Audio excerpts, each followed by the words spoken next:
Stage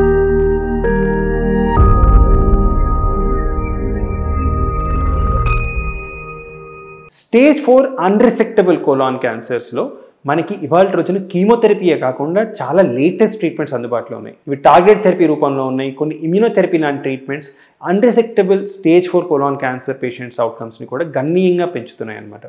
so దీని గురించి చాలా డీటెయిల్గా ఈ వీడియోలో మాట్లాడుకుందాం. హాయ్, నేను doctor Deepak Koppaka, senior consultant medical oncologist, Kaizen hematology oncology network. So colon క్యాన్సర్లు ట్రీట్మెంట్ చేసే ముందు 4th స్టేజ్లో కనుక క్యాన్సర్ని గుర్తిస్తే ట్రీట్మెంట్ చేసే ముందు బయాప్సీ అన్న ఒక ప్రాసెస్ ద్వారా క్యాన్సర్ని ధృవీకరిస్తారు. ఈ బయాప్సీ మెటీరియల్ మీదే కొన్ని జెనెటిక్ అబ్నార్మాలిటీస్ని టెస్ట్ చేస్తారనమాట.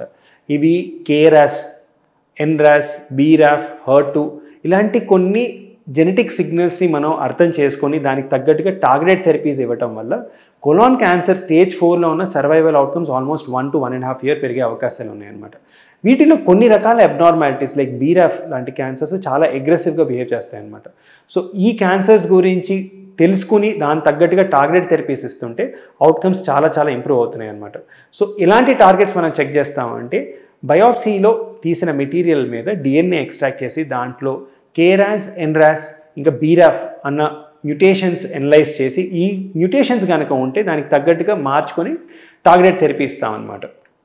రెండో ఇంపార్టెంట్ ఎలిమెంట్ ఏంటి అంటే HER2 అన్న ఒక ప్రోటీన్ ఓవర్ ఎక్స్ప్రెషన్ ఉంటే, ఇంతకుముందు ఈ HER2 ప్రోటీన్ అనేది బ్రెస్ట్ క్యాన్సర్లోనే గుర్తించేవారు. ఇవాళ రోజున కోలాన్ క్యాన్సర్లో కూడా ఒక 5 to 8% పేషెంట్స్కి HER2 అబ్నార్మాలిటీ ఉంది అని గుర్తించి దానికి తగ్గట్టుగా టార్గెటెడ్ థెరపీ ఇస్తున్నారనమాట. ఇదే కాకుండా మైక్రోసాటిలైట్ ఇన్స్టెబిలిటీ ఆర్ వంశపారంపర్యంగా వచ్చే కొన్ని కోలాన్ క్యాన్సర్స్, లించ్ సిండ్రోమ్ సంబంధించిన కోలాన్ క్యాన్సర్స్లో ఇమ్యూనోథెరపీ లాంటి లేటెస్ట్ ట్రీట్మెంట్స్ ఇస్తారు.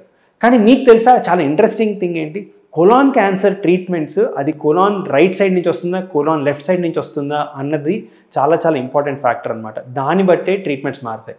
దీనికి ఒక సైంటిఫిక్ రేషనల్ కూడా ఉంటుంది.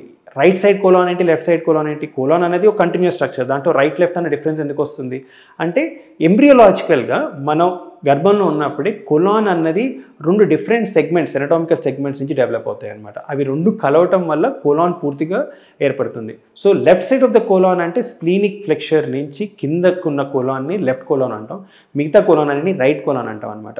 సో ఇక్కడ వచ్చే క్యాన్సర్స్ కూడా దానికి టార్గెటెడ్ థెరపీ అవుట్కమ్స్ కూడా డిఫరెంట్గా ఉంటాయి అనమాట. సో రైట్ సైడెడ్ కోలాన్ క్యాన్సర్స్లో VEGF ఇన్హిబిటర్స్ బాగా పనిచేస్తాయి. Left sided colon cancers KRAS, NRAS, BRAF negative ఉన్న పేషెంట్స్లో EGFR ఇన్హిబిటర్స్ చాలా బాగా పనిచేస్తాయి. సో కోలాన్ క్యాన్సర్లో స్టేజ్ 4లో ట్రీట్మెంట్స్ కోలాన్లో ఏ భాగంలో ట్యూమర్ మొదలైందో తెలుసుకొని చేయటం వల్ల అవుట్కమ్స్ చాలా డిఫరెంట్గా ఉంటాయి అన్నమాట. సో ఇది చాలా న్యూ కాన్సెప్ట్. చాలా ఆర్గన్స్లో మనం ఆర్గన్ని ఒకటేలాగా కన్సిడర్ చేసి ట్రీట్మెంట్ చేస్తాం అనమాట. కానీ కోలాన్ క్యాన్సర్ ఉండే ప్రత్యేకత ఏంటంటే అది రైట్ సైడ్ కోలాన్ నుంచి వచ్చిందా, లెఫ్ట్ సైడ్ కోలాన్ నుంచి వచ్చిందా కూడా దృష్టిలో పెట్టుకొని ట్రీట్మెంట్ చేస్తాం. సో కీమోథెరపీ ఒక్కటే కోలాన్ క్యాన్సర్లో సరిపోదు.